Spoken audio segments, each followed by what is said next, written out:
Welcome বন্ধুরা, information 99 আপনাদেরকে স্বাগত জানাই। আজ আমি বাড়িতে কত টাকা আপনি নগদ রাখতে পারেন সেই বিষয়ে আপনাকে সঠিক তথ্য জানাবো।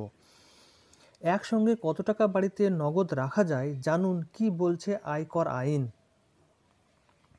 বাড়িতে যে পরিমাণ টাকাই থাকুক না কেন, আয়কর দপ্তরকে আয়ের উৎস স্পষ্ট করে জানাতে হবে। দেশের বিভিন্ন প্রান্ত থেকেই মাঝে মধ্যে আয়কর হানায় কোটি কোটি টাকা উদ্ধারের খবর শোনা যায়। কখনো কখনো কোনো নেতামন্ত্রী, কখনো আবার কোনো ব্যবসায়ী অথবা তাদের ঘনিষ্ঠ কারো বাড়ি থেকে উদ্ধার হয় কোটি কোটি টাকা। বাড়িতে একসঙ্গে বিপুল পরিমাণ টাকা রাখতে যেমন একদিকে নিরাপত্তার দিকটি মাথায় আসে, সেই রকমই বাড়িতে মোটা অঙ্কের নগদ টাকা রাখতে আয়কর হানার আশঙ্কাও উড়িয়ে দেওয়া যায় না। কিন্তু অনেকের মনেই প্রশ্ন উঠে, বাড়িতে সর্বোচ্চ কত টাকা নগদ রাখা যায়? আয়কর আইন অনুযায়ী বাড়িতে সর্বোচ্চ কত টাকা অনেকের মনেই প্রশ্ন, বাড়িতে সর্বোচ্চ কত টাকা নগদ রাখা যায়? আয়কর আইন অনুযায়ী বাড়িতে সর্বাধিক কত টাকা নগদ রাখা যাবে তার কোনো ঊর্ধ্বসীমা নেই। অর্থাৎ আপনার বাড়িতে কত টাকা রাখবেন আয়কর কোনো নির্দিষ্টভাবে ঊর্ধ্বসীমা বলে দেয়নি। কিন্তু আপনি যত খুশি রাখতে পারবেন, কিন্তু তার যে প্রপার ডকুমেন্ট বা আপনার টাকাটা কোথা থেকে এসেছে তার তথ্য আপনার কাছে থাকতে হবে। তবে বাড়িতে যে পরিমাণ টাকাই থাকুক না কেন, আয়কর দপ্তরের আয়ের উৎস স্পষ্ট করে জানাতে হবে। আয়ের উৎস নিয়ে যদি আয়কর আধিকারিকরা সন্তুষ্ট না হন, সেক্ষেত্রে বাড়িতে থাকা মোট টাকার 137% পর্যন্ত জরিমানা করতে পারে আয়কর দপ্তর।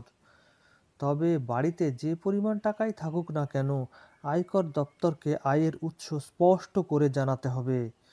তবে বাড়িতে যে পরিমাণ টাকাই থাকুক না কেন, আপনার যে টাকাটা কোথা থেকে এসেছে তার যে সঠিক পেপারস বা প্রতি বছর ইনকাম ট্যাক্সের যে রিটার্ন ডকুমেন্ট, সেগুলো আপনার বাড়িতে থাকতে হবে। আবার বছরে 30 লক্ষ টাকার বেশি নগদ নিয়ে যদি কেউ সম্পত্তি কেনেন, তাহলে তিনিও আয়কর দপ্তরের নজরদারিতে চলে আসেন। আবার আয়কর দপ্তরের নির্দেশ অনুযায়ী কোনো কিছু কেনাকাটার সময় নগদে 2 লক্ষ টাকার বেশি দেওয়া যায় না।